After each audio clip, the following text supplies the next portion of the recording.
ಏನಿವತ್ತು ಬೆಂಗಳೂರು ಮಹಾನಗರ ಜನತಾದಳ ವತಿಯಿಂದ ಕಾಂಗ್ರೆಸ್ ಪಕ್ಷದ ಒಂದು ಧೋರಣೆಯನ್ನ ಧಿಕ್ಕಾರ ಮಾಡಿ ಇವತ್ತು ಪ್ರತಿಭಟನೆ ಮಾಡ್ತಾ ಇದ್ದೇವೆ. ಈ ಒಂದು ಪ್ರತಿಭಟನೆಯಲ್ಲಿ ಬೆಂಗಳೂರು ನಗರ ಅಧ್ಯಕ್ಷರಾದಂತಹ ರಮೇಶ್ ಗೌಡರು ಜೊತೆಯಲ್ಲಿದ್ದಾರೆ. ನಮ್ಮೆಲ್ಲರಿಗೂ ಮಾರ್ಗದರ್ಶಕರು ಹಿರಿಯರಾದಂತಹ ತಿಪ್ಪೇಸ್ವಾಮಿ ಸರ್ ಇದ್ದಾರೆ. ಮಹಿಳಾ ಘಟಕದ ಅಧ್ಯಕ್ಷರಾದ ಶೈಲಜಮ್ಮನವರು ಇದ್ದಾರೆ. ಎಲ್ಲ ನಮ್ಮ ಪಕ್ಷದ ಹಿರಿಯ ಮುಖಂಡಗಳು ಬೆಂಗಳೂರು ನಗರದ ಎಲ್ಲರೂ ಕೂಡ ಇವತ್ತು ಬಿಡುಗಡೆ ಕಾರ್ಯಕ್ರಮಗಳ ನಡುವೆ ಕೂಡ ಇವತ್ತು ಹಲವಾರು ಕಡೆ ಮದುವೆ ಕಾರ್ಯಕ್ರಮ ಬಂದು ಸ್ನೇಹಿತರಿದೆ.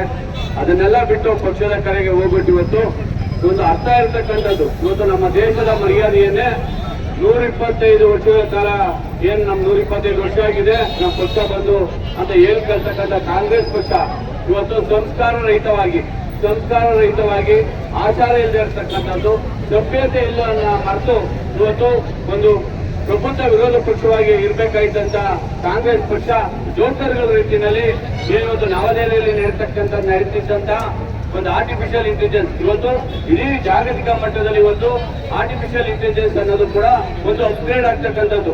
ನಮ್ಮ ಭಾರತ ದೇಶ ಅಪ್ಗ್ರೇಡ್ ಆಗ್ತಕ್ಕಂಥ ಒಂದು ಅವಕಾಶವನ್ನ ವಿಪುಲ ಅವಕಾಶವನ್ನ ಪ್ರಧಾನಮಂತ್ರಿ ನರೇಂದ್ರ ಮೋದಿ ಅವರ ನೇತೃತ್ವದಲ್ಲಿ ಏನು ಕೇಂದ್ರ ಸರ್ಕಾರ ಮಾಡ್ಲಿಕ್ಕೆ ಕೊಟ್ಟಿದೆ.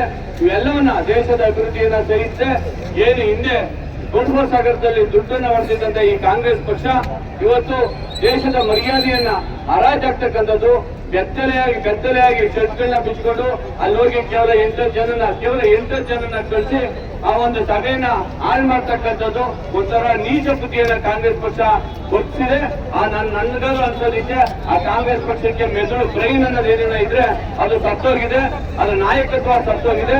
ರಾಹುಲ್ ಗಾಂಧಿ ಅವರು ಈ ದೇಶದ ಒಬ್ಬ ಪ್ರಬುದ್ಧ ಜವಾಬ್ದಾರಿ ನಾಗರಿಕನಾಗಿ ಮತ್ತೆ ವರ್ತಿಸಬೇಕು.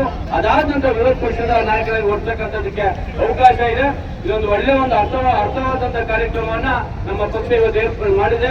ನಮ್ಮ ತಿಪ್ಪೇಸ್ವಾಮಿಯವರ ಮಾರ್ಗದರ್ಶನದಲ್ಲಿ ಇವತ್ತೇನು ಈ ಹೋರಾಟ ನಡೀತಾ ಇದೆ, ಎಲ್ಲರೂ ಕೂಡ ಭಾಗವಹಿಸಿದ್ದೇವೆ. ನಮ್ಮ ಕಾಂಗ್ರೆಸ್ ಪಕ್ಷ ಮುಂದಿನ ದಿನಗಳಲ್ಲಾದ್ರೂ ಕೂಡ ನಮ್ಮ ದೇಶದ ಏನಿವತ್ತು 3ನೇ ಜಾಗತಿಕವಾಗಿ ಆರ್ಥಿಕವಾಗಿ ಪ್ರಬಲ ಆಗಿರ್ತಕ್ಕಂಥ ನಮ್ಮ ಭಾರತ ದೇಶ 3ನೇ ದೇಶ ಆಗಿದೆ. ಹಲವಾರು ರಂಗಗಳಲ್ಲಿ ಇವತ್ತು ನಮ್ಮ ದೇಶ ಮುನ್ನುಗ್ತಾ ಇದೆ. ಇವೆಲ್ಲವನ್ನ ಸಹಿಸಿದೆ ಕಾಂಗ್ರೆಸ್ ಪಕ್ಷಕ್ಕೆ ಅಜ್ಞಾನ ಬೇಕು, ಅನಾಗರಿಕತೆ ಬೇಕು.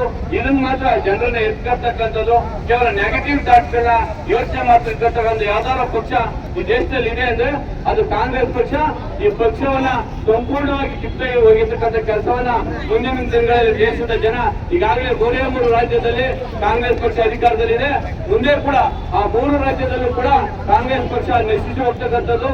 ಕರ್ನಾಟಕದಲ್ಲಿ ಇದೆ ಕೊನೆ ಸರ್ಕಾರ ಸಿದ್ದರಾಮಯ್ಯ ನೇತೃತ್ವದಲ್ಲಿ ಅಂತಿಮ ಮಳೆಯನ್ನ ಶವದ ಪೆಟ್ಟಿಗೆಗೆ ಅಂತಿಮ ಮಳೆಯನ್ನ ಸನ್ಮಾನ್ಯ ಸಿದ್ದರಾಮಯ್ಯನವರು ಡಿ.ಕೆ. ಶಿವಕುಮಾರ್ ಅವರು ಒಳ್ಳೆ ಪೂರ್ಣಗಳ ರೀತಿಯಲ್ಲಿ ನಡ್ಕೊಂಡು ಇವತ್ತು ವರ್ತಿಸ್ತಾ ಇದ್ದಾರೆ. ಇಂತಹ ಸಂದರ್ಭದಲ್ಲಿ ನಾವೆಲ್ಲರೂ ಕೂಡ ಜಾಗೃತರಾಗಿ ಮುಂದಿನ ದಿನಗಳಲ್ಲಿ ನಮ್ಮ ಪಕ್ಷವನ್ನ ಇನ್ನು ಸದೃಢವಾಗಿ ಕಟ್ಟೋಣ ಅಂತ ಹೇಳಿ ಈ ಸಂದರ್ಭದಲ್ಲಿ ಈ ಪ್ರತಿಭಟನೆ ಒಂದು ಸಂದರ್ಭದಲ್ಲಿ ಮಾತಾಡ್ಲಿಕ್ಕೆ ಅವಕಾಶ ಮಾಡಿಕೊಟ್ಟಂತ ಎಲ್ಲ ನಮ್ಮ ಪಕ್ಷದ ಮುಖಂಡರಿಗೆ ವಹಿಸಿ ನನ್ನ ಮಾತನ್ನ ಮುಗಿಸ್ತೇನೆ. ಎಲ್ರಿಗೂ ನಮಸ್ಕಾರ.